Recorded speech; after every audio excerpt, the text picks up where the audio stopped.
Grant, what else do you do? Well, Scott, as well as drinking cups of tea, reading lots of books, swatting on the internet and testing myself on numerous cocktail recipes, I like to infuse bourbon with bacon. Now that's something I've got to know more about. It's actually a technique from the 40s in America. Yeah, with bacon. You can do it with lots of different things. We smoke bourbon up here, but also we infuse it with lots of different flavors. So as you can see, this bourbon here has got a bit of a taint in color.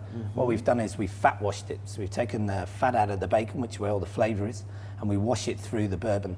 How we do that is a complete secret, but I can let how to make the best bacon Manhattan out of the bag. Is there a vegetarian option? Yeah, we can do one with turkey bacon, but but I don't know about any further than that. So we wash it for 8 to 10 hours, then we freeze it, which snap freezes all the fat, and then we pour it out so it's got all the flavour, but none of the sort of texture or the fat in there as well. So there's a bacon-infused bourbon, and all we're doing is we're accentuating the smokiness of the bourbon. Bourbon is smoky by nature. It's aged in charred barrels.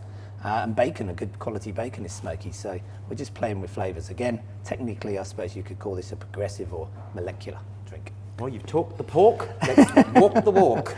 Okay, so a large measure of our bacon-infused bourbon. You can smell it straight away as soon as I put it in there.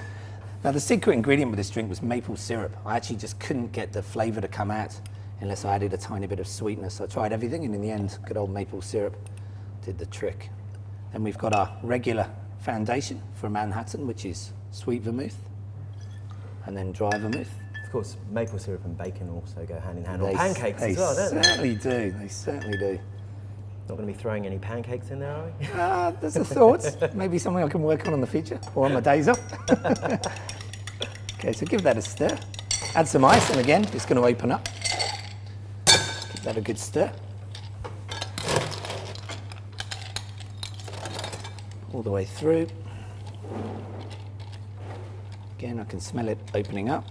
How many of these would you serve over an evening at the bar? This is actually hugely popular. Yeah. We serve maybe 30 or 40 of these on a Friday or Saturday night. We've got people who come across the city just to actually drink this drink. So it's got a bit of a following. It's quite unique. I don't think there's any other bars in the city using this technique. So there's not 30 or 40 to the same person, I hope. RSA, of course not. Responsible Service of Alcohol adhered to at all times here at Zeta Bar. Okay, so what we've got in there is our Manhattan. And you can actually see the little pieces of bacon. You certainly can, yep. We're just going to pop a cherry in there, like so. And then our garnish, which we've got just here, of course. It wouldn't be the same unless we had a little squeeze of... Have you ever seen anything like it before in your life?